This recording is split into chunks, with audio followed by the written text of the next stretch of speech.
All right, okay, we are lane splitting all over the place. Watch out for the construction. Wasn't paying attention. Up and over. Yeah, so we're going in and out of traffic here. Okay, this isn't the smartest thing to do. Okay, and we didn't anticipate that there's going to be a giant cone on the shoulder. So going in and out of traffic like this, you're going to have these big risks. And the reason why I didn't see the cone is because the line of sight issue when it comes to seeing around the blue vehicle. Okay, it is what it is. Made a big mistake. Now, at this point, you can either commit to trying to make it back into your lane, which is what people typically do. You can also commit to going that way. Now, I don't know if there's like wet concrete and whatnot, but we can solve the problem by not doing what we're doing here. But there's other options. There's other options. And it kind of reminds me, a little quick tidbit here, is that you're inside of a building. This comes for firefighting. You're inside a building. Let's say you're in a restaurant, right? You walked in the front door, you talk to the hostess, they take you to your seat, boom, you're at your seat. All of a sudden, there's maybe an active shooter coming into the front door, or all of a sudden there's a big fire. There's a big fire for some reason, right? What does everybody do? They go through the front door. Everyone in the restaurant tries to go through the front door because that is where they entered. That's the only entry and exit that they know. So what you don't know is that there's other exits. So my big thing whenever I'm in a restaurant and there might be something going on, I'm going to go through the back door through the kitchen. I'm going to escape that way because there's always an exit out that way. So what I'm trying to get a point here is that people only understand where their entry and exit and what they should and should not do based on what they've already done. And if going through the front door is the only thing they know how to get in and out of the building, that's the direction they're going to go in an emergency situation because they're not thinking. They only go through, what's going to happen? I need to go through the front door. So when it comes through to this thing right here with motorcycle riding is that, I need to get back in my lane. My escape is the lane. I have to get back in my lane because there's a cone in front of me. Because that's the only place I know because that's where I typically ride. You need to start thinking outside the box on a lot of these things. And it's like, you don't have to go straight back into your lane and then cut it super close right here.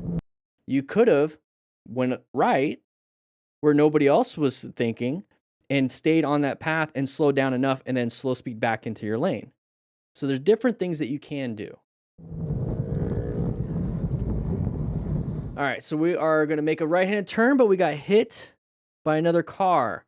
Now let's take a look at exactly what happened here. So we are in the left lane. Somebody write in the comments if this is like a European country.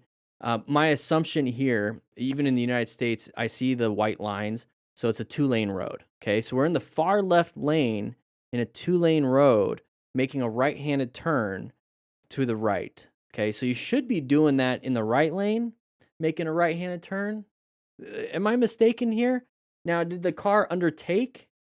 Yeah, but they weren't anticipating somebody turning right from the left lane.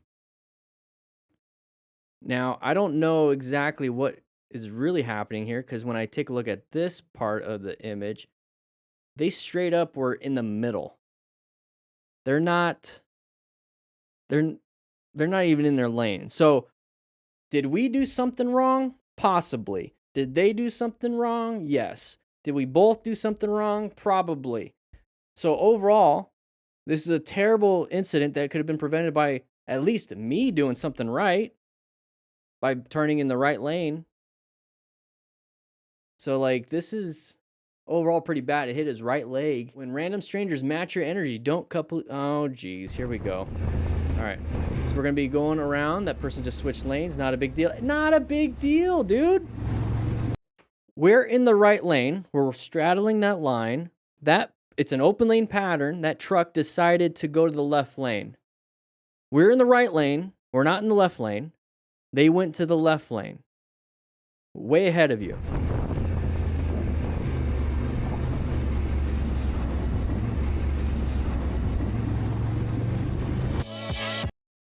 Remember what I said at the beginning of the live stream? Where if you have a negative emotion and you're riding angry or whatever, and then you have your angry glasses on, so now you see everything as a negative. Like that was not even a thing, but this motorcycle rider sees it in a negative light and reacts negatively to something that is not even a negative thing. So pay attention to what your state of mind is when you go riding.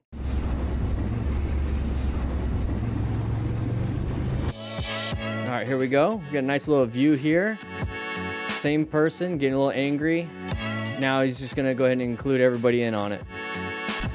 And that's how you can influence your friends and family with your negativity.